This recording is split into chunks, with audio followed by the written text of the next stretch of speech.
वंध्य और वंध्यत्व दो जो वर्ड्स हैं वो हमारे आयुर्वेद में हज़ारों वर्षों पूर्व ही बता दिए गए थे, जिसको मॉडर्न साइंस इस तरीके से बोलती है कि एक ये डिपार्टमेंट जो लोग कभी कंसीव नहीं कर पाते हैं और दूसरे जिनको कंसेप्शन में कुछ प्रॉब्लम्स हैं, जो 1 साल तक कंसीव करने का ट्राई कर रहे हैं। हालांकि अभी ये कट शॉर्ट कर दिया गया है, अभी 6 महीने तक ट्राई करने के बाद अगर नहीं होता है तो नेक्स्ट स्टेज के लिए बोल दिया गया है। बट फैक्ट्स यही हैं कि अगर आप 1 साल तक नेचुरली ट्राई कर रहे हैं विदाउट एनी कॉन्ट्रासेप्टिव प्रिकॉशंस और आपको कंसेप्शन नहीं हो रहा, तो ही आप वंध्यत्व की कैटेगरी में आते हैं।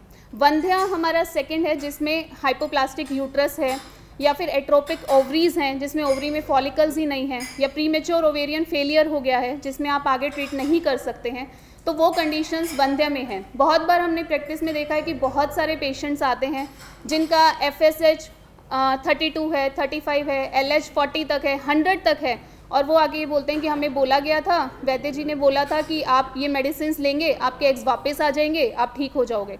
सो we should try to avoid these things. हमें हमारी प्रैक्टिकलिटी पता होनी चाहिए, हमें हमारी लिमिटेशंस पता होनी चाहिए कि कहाँ तक हम कर सकते हैं और कहाँ नहीं कर सकते। अगर कोई 43 का पेशेंट है, AMH 0.01 है और उसको पीरियड्स नहीं आ रहे, विड्रॉल ब्लीडिंग पे है, देन दैट इज़ अ वंध्य patient for us at that time period. तो उसको हम झूठे दिलासे नहीं दे सकते, क्योंकि उससे अल्टीमेटली लोगों का आयुर्वेद से विश्वास हटता है। तो हमें कहाँ ना कहना है और कहाँ हाँ कहना है, हमें वो पहले पता होना चाहिए। तो वंध्य और वंध्यत्व ये दोनों ही चीज़ें आयुर्वेद में हज़ारों वर्षों पूर्व बता दी गई थी, और यही सिद्धांत एलोपैथिक साइंस भी फॉलो करती है, और यही हमें प्रैक्टिकली फॉलो करना भी चाहिए। चिकित्सा सिद्धांत वही हैं जो हम सब जानते हैं। निदान परिवर्जन, दैट इज़ वेरी इंपॉर्टेंट। अग्निदीपन, क्योंकि अग्नि ही मूल है, अग्नि को अगर हम ठीक नहीं करेंगे, उसका मेटाबॉलिज्म अच्छा नहीं करेंगे, तो हमारी कोई भी मेडिसिन काम करने ही नहीं वाली है। रसायन चिकित्सा मोस्ट इम्पॉर्टेंट। इसके अलावा रस आदि धातु पुष्टि और पंचकर्मा चिकित्सा इंक्लूडिंग उत्तर बस्ती, क्योंकि उत्तर बस्ती हमारी स्पेशलिटी है। ये हमारे पास वो रामबाण है जिससे हम ज़्यादातर केसेस ठीक कर लेते हैं। उत्तर बस्ती प्रक्रिया का नाम है, और उसमें जो मेडिसिन आप यूज़ करने वाले हो रिजल्ट्स आपको उसके साथ मिलते हैं। अगर आप ब्लड फ्लोज के लिए उत्तर बस्ती कर रहे हो, आपको अलग मेडिसिन यूज़ करनी पड़ेगी। अगर आप ट्यूबल ब्लॉकेज के लिए उत्तर बस्ती कर रहे हो, आपको अलग मेडिसिन यूज़ करनी पड़ेगी। आप एशरमैन के लिए उत्तर बस्ती कर रहे हो, आपको अलग करनी पड़ेगी। आप थिन एंडोमेट्रियम के लिए यूज़ कर रहे हो तो आपको अलग करनी पड़ेगी। बेसिकली युक्ति का इस्तेमाल आपको ही करना है, और डोज भी आप ही को डिसाइड करनी है पेशेंट की रिक्वायरमेंट के हिसाब से। उत्तर बस्ती को लेके बहुत सारे लोगों के डाउट्स रहते हैं, किन केसेस में हम उत्तर बस्ती करें, किन केसेस में हम उत्तर बस्ती ना करें। किन केसेस में करें वो ज़्यादातर लोगों को पता है, लेकिन उत्तर बस्ती के कॉम्प्लिकेशंस बहुत सिवियर हो सकते हैं। अगर आपने जिन केसेस में नहीं करनी वहाँ उत्तर बस्ती डायरेक्टली कर दी तो उत्तर बस्ती करने के लिए हम सबको पता है इनफर्टिलिटी केसेस हम उत्तर बस्ती करते हैं, लेकिन इनफर्टिलिटी में भी आपको कहाँ करनी है। एंडोमेट्रियोसिस, हिमेटोसैल्पिंग्स पेशेंट है, आपने उत्तर बस्ती कर दी, उसको ट्यूबोवेरिन मास बन जाएगा, अगले दिन वो एडमिट हो जाएगा और एलोपैथिक डॉक्टर आप ही को सुनाएंगे, इनफैक्ट फ़ोन करके भी सुनाएंगे। ट्यूबल ब्लॉकेज आप उत्तर बस्ती करेंगे। एडिनोमाइसिस उत्तर बस्ती में बहुत अच्छे रिजल्ट्स मिलते हैं, बिकॉज एक्सट्रीमली पेनफुल कंडीशन में पेशेंट आता है, और जब आप वहाँ पे वातशमक ऑयल से उत्तर बस्ती करते हैं तो आपको बहुत अच्छे रिजल्ट मिलते हैं। पुअर एंडोमेट्रियल रिसेप्टिविटी जो सिर्फ और सिर्फ आयुर्वेदा ठीक कर सकता है, एलोपैथी कर ही नहीं सकती है। Asherman syndrome, thin endometrium, reduced endometrial volumes and endometrial calcifications, इन सभी केसेस में उत्तर बस्ती बहुत अच्छा काम करती है। इसके अलावा भी आपको केसेस अपने प्रैक्टिकल एक्सपीरियंस में मिल सकते हैं जहां पर आप अपनी युक्ति के अनुसार उत्तर बस्ती का प्रयोग कर सकते हैं, क्योंकि सही तरीके से की जाए तो नुकसान कभी नहीं देगी, गर्भप्रद होती है और गर्भ की बहुत सारी समस्याओं को हरने में काम करती है। कुछ सक्सेसफुल केसेस, सबसे पहला सक्सेसफुल केस ट्यूबल ब्लॉकेज का है। Infertility with left cornual and, cornual and जो ट्यूब के जो स्टार्टिंग पॉइंट है, जो यूट्रस के अंदर ओपनिंग स्टार्ट होती है, that is cornual end right fimbrial end blockage जो उसके एम्पिलरी एंड पे है जहाँ पर ओवरी है। 34 ईयर ओल्ड पेशेंट जो ऑस्ट्रेलिया से आई थी, और ये प्राइमरी इनफर्टिलिटी थी, और सिर्फ 2 महीने के लिए इनको वीज़ा मिला था इंडिया आने के लिए। शादी को 8 साल हुए थे, मेंस्ट्रुअल हिस्ट्री रेगुलर थी, प्रॉपर फ्लो था, लेकिन बहुत ओबीज थी, एक्सट्रीम ओबीज। इसका वेट जो है वो 93 kg था, और पास्ट हिस्ट्री जो थी वो कंटिन्यूस ये थी कि जब से उसको मिनाक स्टार्ट हुआ है तब से उसको वाइट डिस्चार्ज की समस्या रहती थी, और ट्रीट करने के लिए क्योंकि ऑस्ट्रेलिया रहती है तो वहाँ पर डॉक्टर्स का अपॉइंटमेंट मिलने में ही कई साल लग जाते हैं, उसके बाद वहाँ तक पहुँचने में, तो काफ़ी चीज़ें उसकी इंटरनली ख़राब हो गई, और जब तक उसका HSG हुआ तब तक उसे पता चला कि लेफ्ट ट्यूब कॉर्नल ब्लॉकेज है और राइट ट्यूब में ऑक्लूजन्स हैं या आपकी फेमरियल एंड ब्लॉकेज है। ये उसकी प्री रिपोर्ट है, और ट्रीटमेंट इसको दिया गया है योनि धावन विद त्रिफलाग्रित क्योंकि वाइट डिस्चार्ज की हिस्ट्री थी, तो हर बार उत्तर बस्ती करने से पहले हमने उसे योनि धावन दिया है। उसके अलावा उसकी उत्तर बस्ती हुई है पीरियड के 3 दिन, पीरियड खत्म होने के बाद 3 दिन के लिए कंसेक्यूटिव 2 साइकिल, क्योंकि 2 ही में थी। हालांकि हमने उसे बोल दिया था कि आइडियली हम 3 महीने ट्रीटमेंट करते हैं, लेकिन आपके पास 2 महीने का वीज़ा है तो वी कैन ट्राई आउट जो बेस्ट हम आपके लिए कर सकते हैं। वात कफ शमक औषध दी गई क्योंकि काफ़ी ओबीस थी, एंड वमन पंचकर्मा उसको किया गया था। उसके बाद उसकी ये पोस्ट की रिपोर्ट आएगी जिसमें दोनों ट्यूब्स उसकी पेटेंट है, और पेशेंट ने 4 महीने के बाद कंसीव किया, और कंसीव करने के बाद ऑस्ट्रेलिया से एक बहुत अच्छी सी वीडियो बना के हमें भेजी भी। सेकेंड केस है हमारे पास tubal blockage post caesarean section. बहुत सारे लोगों को ऐसा लगता है कि एक बार अगर बेबी हो चुका है तो दोबारा ट्यूब ब्लॉकेज नहीं होती है, लेकिन बहुत बार ट्यूबल ब्लॉकेज बाद में भी हो सकती है। कई बार इन्फेक्शंस की वजह से, कभी कभी सिजेरियन के टाइम अगर कोई कॉम्प्लिकेशन आ जाए, पेशेंट को बहुत हैवी ब्लीडिंग्स हो जाए, PIH का केस हो जाए, तो भी रेट्रोग्रेड ब्लीड होकर पेशेंट की ट्यूब में दिक्कत हो सकती है।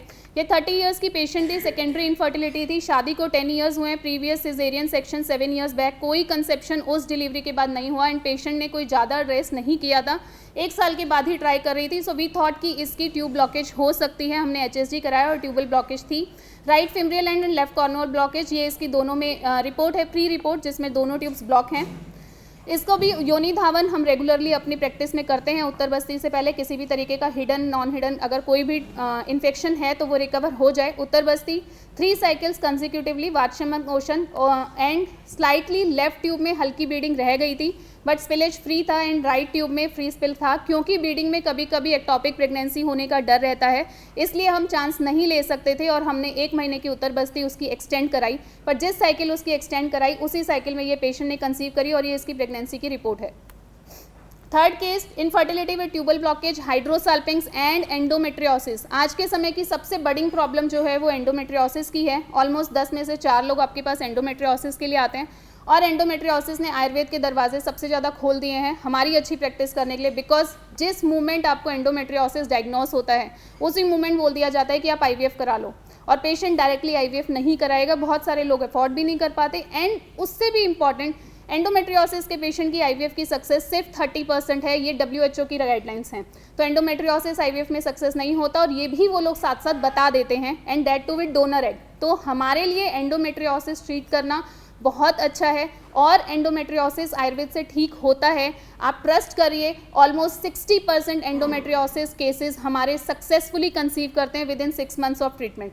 तो ये आयुर्वेद से पॉसिबल है। ये ऐसी ही एक पेशेंट थी, infertility, tubal blockage, hydrosalpinx, endometriosis, 29 years की थी, शादी को 4 साल हुए, एक बार लेप्रो हिस्ट्रो हो चुका है। एंडोमेट्रियोसिस के पेशेंट का सर्जरी करने का कोई फायदा नहीं होता जब तक वो बहुत एक्सट्रीम कंडीशन में ना हो, क्योंकि सर्जरी करके वो बाउंस बैक करेगा ही करेगा। आप आज सर्जरी कराते हो, परसों वापस आ जाता है, 2 महीने हार्डली। इनफैक्ट ल्यूप्राइड के इंजेक्शंस लगने के बाद भी बाउंस बैक करता है, जोलाडेक्स लगा लो तो भी वापस आता है। तो इसलिए एंडोमेट्रियोसिस के लिए आयुर्वेद अच्छा ऑप्शन है, जब तक कि वो रिकमेंडेशन में ना आए। यानी कि जो WHO की गाइडलाइंस हैं कि अगर 4 सेंटीमीटर के ऊपर की सिस्ट है और मल्टीपल सिस्ट हो गई हैं, उस कंडीशन में आपको लेप्रो करानी है, क्योंकि फिर ओवरीज से फॉलिकल स्टिमुलेट नहीं हो पाएंगे, रिलीज नहीं होंगे, ट्यूब ओवरी का रिलेशन कॉम्प्रोमाइज हो जाएगा, एंड पेशेंट कंसीव कर नहीं पाएगा, तो हम उसको गोल गोल घुमाते रहेंगे, कोई फायदा नहीं है। तो आपकी सही कंडीशन को युक्ति के हिसाब से समझ के अगर हम करेक्ट डिसीजन लेते हैं तो हमें सक्सेस मिलती है। और अगर बाय चांस हमने एंडोमेट्रियोसिस पेशेंट को सर्जरी करानी भी है तो हमें उस सिचुएशन में करानी चाहिए जब हम उसको इस लेवल पे ले आएँ कि ये बाउंस बैक नहीं करेगा। तो पहले वो endometriosis as a disease control हो जाए, उसके दोषा सामान्य अवस्था में हो जाए, या एलोपैथी की साइंस के हिसाब से बात करूँ कि उसके हार्मोन सेटल हो जाएं, उसके बाद हम एंडोमेट्रियोसिस की सर्जरी कराते हैं तो बाउंस बैक नहीं करता, और हमें एक बहुत अच्छी विंडो मिल जाती है पेशेंट को कंसीव कराने के लिए। तो इस तरीके से अगर हमें सर्जरी का डिसीजन लेना भी पड़ता है तो डायरेक्टली ना करा के पहले उसको कुछ महीने ट्रीटमेंट देके उसकी चीज़ें सेटल करने के बाद अगर हम करते हैं तो अच्छा है। इस पेशेंट को हमें सर्जरी नहीं करानी पड़ी थी, इसको क्योंकि हाइड्रोसल्पिंग्स था। एंडोमेट्रियोसिस में बहुत बार हाइड्रोसल्पिंग्स लिखा होता है अल्ट्रासाउंड में, लेकिन हमें ये क्रॉस चेक जरूर करना चाहिए कि हाइड्रो है या हिमैटो है, क्योंकि एक हो सकता है कि जेन्युइनली उसको हाइड्रोसल्पिंग्स ही हो, और बहुत बार ऐसा होता है कि उसको हाइड्रो नहीं है, एंडोमेट्रियल टिश्यू ट्यूब के अंदर जो डेवलप करता है और पीरियड्स की ब्लीडिंग के दौरान जो वहाँ रेट्रोग्रेड ब्लीड करता है तो वो हिमैटोसल्पिंग्स होता है, लेकिन अल्ट्रासाउंड्स में कुछ चीज़ें देखने की लिमिटेशंस हैं। तो इसलिए हमें पहले MRI कराते हैं, क्रॉस चेक करते हैं कि ये हाइड्रो है या हिमैटो है। अगर वो हाइड्रो होता है तो हम ट्रीट करते हैं। हिमैटोसल्पिंग्स में मैंने हार्डली 5 to 10% रिजल्ट्स देखे हैं, तो मैं प्रैक्टिकली बहुत ज़्यादा ट्रीटमेंट लंबा पेशेंट का हिमैटो में नहीं करती हूँ। मैं 2 महीने दवा दूंगी, रिकवर होगा तो अच्छी बात है, नहीं तो आई लास्ट देम कि आप सर्जरी करा लो। तो इसलिए हम एंडोमेट्रियोसिस की जो कंडीशन है इसमें पहले हमने चेक किया, इसको हाइड्रोसल्पिंग्स था, उसके बाद हमने इसको 2 महीना पहले हाइड्रोसल्पिंग्स को रिकवर करने की मेडिसिन दी and when we made sure in ultrasound कि अब इसको कोई हाइड्रोसल्पिंग्स नहीं है, उसके बाद हमने इसको ट्यूब का ट्रीटमेंट किया। यही मैंने यहाँ मेंशन किया कि before starting uttar basti patient was subscribed 2 months of oral medication to resolve hydrosalpinx. उसके बाद उसको साथ साथ शोथर मेडिकेशन दी गई थी, ये हाइड्रो के लिए जो हम मेडिसिन देते हैं। फिर उसके बाद उसको उत्तर बस्ती के लिए लिया गया, सेम योनि धावन किया, उत्तर बस्ती 2 साइकिल की, वात कफ शमक औषध दिया, लेखन द्रव्यास प्रिस्क्राइब किए और ये पेशेंट भी ट्रीटमेंट के बाद कंसीव कर गई और ये इनकी कंसेप्शन की अल्ट्रासाउंड की रिपोर्ट है।